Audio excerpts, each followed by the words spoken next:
Sir Chandrasekhar గారు, అంటే వాస్తవాలను కప్పిపుచ్చి ఎలా చెబుతారనడానికి ఈరోజు ఒక ఎల్లో మీడియాకి సంబంధించిన వార్త.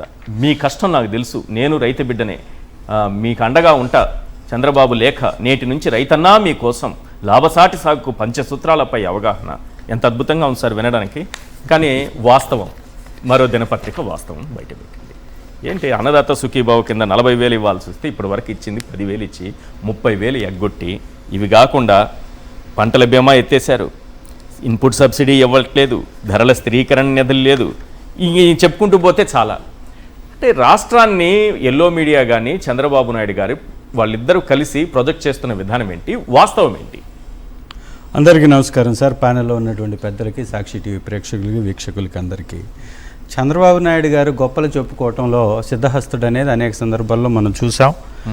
వారి యొక్క చరిత్రగానే చూసుకుంటే అబద్ధాలతోటే అతికినట్టు చెప్పి మరీ అందలం ఎక్కుతూ ఉంటాడని అనేక సందర్భాల్లో రుజువైంది. ఈసారి కూడా తన అధికారంలోకి రావడానికి అనేక అబద్ధాలని, అనేక అసత్యాలని పచ్చపత్రికల్లో విపరీతంగా అచ్చువేయించేసి ప్రచారం చేయించుకొని వైఎస్ఆర్ కాంగ్రెస్ పార్టీ మా ప్రభుత్వంలో ఇచ్చినటువంటి అనేక పథకాలకి డబుల్ ఇస్తానని చెప్తూ, ఒక బిడ్డకు కాదు 2 బిడ్డలకి అని చెప్తూ, నీకు 15, నీకు 15, నీకు 18 అని అబద్ధాలని చాలా నటిస్తూ మరీ చెప్పినటువంటి తెలుగుదేశం పార్టీ, అలాగే చంద్రబాబు నాయుడు గారు ఈరోజు రాష్ట్రాన్ని అధోగతి పాలు చేశాడనేటటువంటి గణాంకాలను మీరు చూపించారు.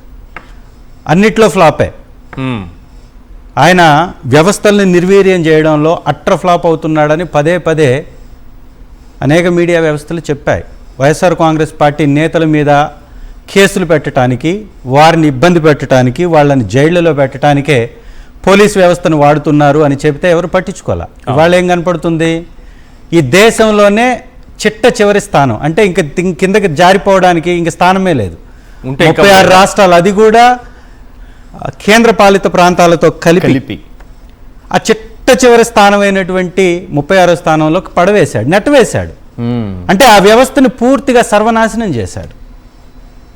ఈ రాష్ట్రంలో పోలీస్ వ్యవస్థ కేవలం తెలుగుదేశం పార్టీ నాయకుల కనుసన్నల్లో పనిచేస్తుందని చెప్పడానికి ఇంతకు మించినటువంటి ఉదాహరణ లేనే లేదు.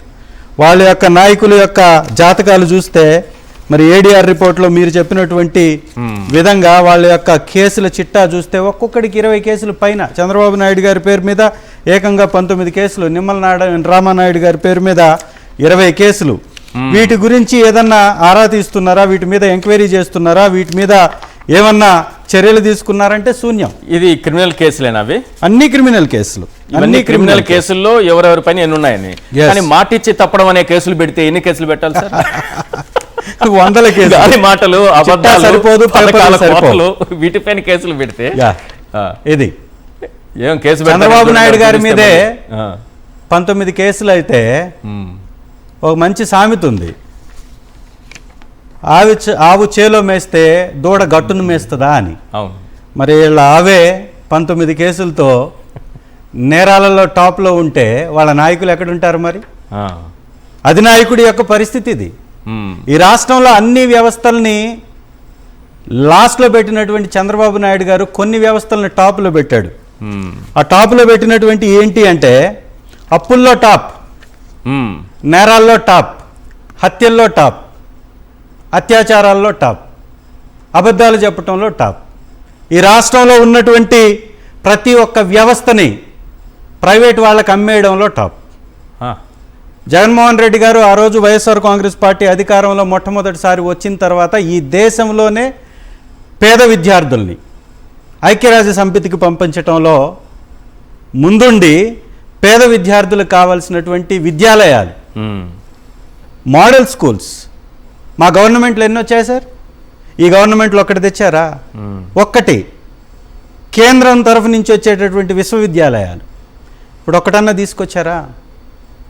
ఈజ్ ఆఫ్ డూయింగ్ బిజినెస్లో ఆంధ్ర రాష్ట్రం నంబర్ 1 స్థానంలో ఉండింది జగన్మోహన్ రెడ్డి గారి పరిపాలనలో. కేవలం 5 సంవత్సరాల్లో 17 మెడికల్ కాలేజీలు, పోర్టుల నిర్మాణం, 15,000 పైగా సచివాలయాల నిర్మాణం.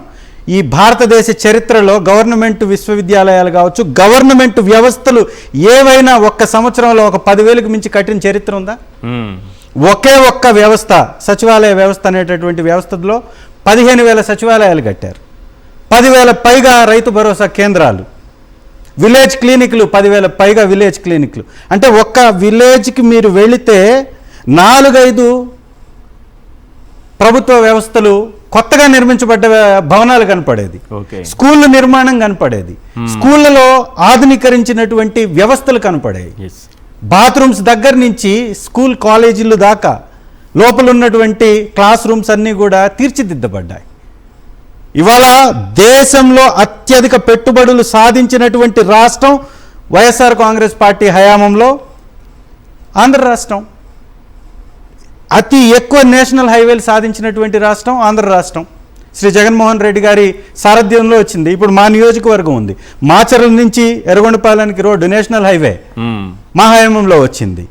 ఆత్మకూరు నుంచి దోర్నాలకి నేషనల్ హైవే శ్రీ జగన్మోహన్ రెడ్డి గారు తీసుకొచ్చారు. ఆ విధంగా రాష్ట్ర వ్యాప్తంగా ఇవాళ విజయవాడ నుంచి బెంగళూరుకి నేషనల్ హైవే ఇవాళ నిర్మాణంలో ఉంది, శ్రీ జగన్మోహన్ రెడ్డి గారు తీసుకొచ్చారు.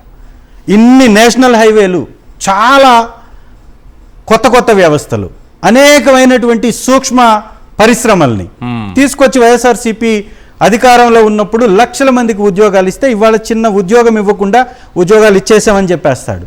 ఎవరన్నా కానీ యూరియా బస్తా అందలేదు అంటే యూరియా ఎక్కువ వేస్తావా అంటే మీకు చేత కాదు. యూరియా ఎక్కువ దిగుబడి కోసం విపరీతంగా వాడడం వల్లనే యూరియా యొక్క కొరత వచ్చిందని చెప్పినటువంటి ఏకైక ముఖ్యమంత్రి. పోయి ఎవరైనా వాళ్ళ యొక్క పొలానికి యూరియా ఎక్కువ వేసుకుంటారు సార్? ఒక కెమికల్ని ఎక్కువ యూజ్ చేస్తారా? చేయరు. అంటే 100 సంవత్సరాల నుంచి వ్యవసాయం చేసేటటువంటి వారికి తెలియనట్టుగా ఏ రోజు కూడా వెళ్ళి ఒక వరి మొక్కని నాటనటువంటి చంద్రబాబు నాయుడు గారు యూరియా ఏ విధంగా వాడతారో కూడా చెప్తాడు. ఈ రోజు ఆయన రాసినటువంటి లేఖలో నేను రైతు బిడ్డనే మీకు అండగా ఉంటానని రాశాను. నువ్వు నిజంగా రైతు బిడ్డవైతే ఆ రోజు వైఎస్ఆర్సీపీ గవర్నమెంట్ లో 34,288,000 కోట్ల రూపాయలు రైతులకు రైతు భరోసా అనేటటువంటి పథకం ద్వారా ఇచ్చారు. నువ్వు ఇప్పుడు 2 సంవత్సరాలు ఇచ్చింది ఎంత? ఒక 5,000 కోట్లు ఇచ్చావా? 35,000 కోట్లు ఎక్కడా? 35,000 కోట్లు ఎక్కడా? మీరు ఇచ్చినటువంటి ఎంత సార్? 4,000 కోట్లు ఎక్కడా? అంటే 2 సంవత్సరాల్లో 4,000 కోట్లు ఇచ్చారంటే ఇంకొక 3 సంవత్సరాలు కలిపితే 6,000 కోట్లు, మొత్తం కలిపి మీరు 10,000 కోట్లు కూడా ఇచ్చే పొజిషన్లో మీరు లేరు. అప్పుల్లో అడక్క నొక్కుతున్నటువంటి రాష్ట్రంగా టాప్లో నిలబెట్టినటువంటి వారు మీరు. ఇవాళ అప్పుల్లో టాపు, నిరుద్యోగుల్లో టాపు, నిరుద్యోగ యువతలో టాపు, నేరాల్లో టాప్, చెప్పుకోవడంలో మాత్రం డాబు. ఇవాళ రాష్ట్రం అప్పులు కుప్పగా మారిపోతుంటే చంద్రబాబు నాయుడు గారు మాత్రం బ్రహ్మాండంగా అత్యున్నత ధనికమైనటువంటి ముఖ్యమంత్రి. ఆయన మాత్రం టాప్ కాదు సార్, దేశంలోనే టాప్ ముఖ్యమంత్రి. అవును, దేశంలోనే టాప్ సంపాదన కలిగినటువంటి ముఖ్యమంత్రి. అంటే రాష్ట్రం మాత్రం అప్పుల కుప్పలో కూరుకుపోవాలి, చంద్రబాబు నాయుడు గారు మాత్రం ధనిక ముఖ్యమంత్రిగా చలామనేవాళ్ళ. చంద్రబాబు నాయుడు గారితో పాటు మళ్ళీ లోకేష్ గారు ధనిక మంత్రి, నారాయణ గారు ధనిక మంత్రి, పెమ్మసాని గారు ధనిక మంత్రి. ఎట్లా సాధ్యం ఇది? ఏ విధంగా సాధ్యం? ఈ రాష్ట్రంలో ఉన్నటువంటి మంత్రులు 5 మంది టాప్లో ఉన్నారు దేశంలోనే. దేశంలో మిగిలిన మొత్తం 35 రాష్ట్రాలు కలిపి 5 మంది ఉంటే మన రాష్ట్రం నుంచి 5 ధనికమైనటువంటి మంత్రులు, ముఖ్యమంత్రులు. వాళ్ళు వీరు వారి పార్టీకి చెందినటువంటి వారు. ఇంకో పార్టీకి సంబంధించినటువంటి ఓ మంత్రి కానీ ఓ ముఖ్యమంత్రి కానీ లేరు.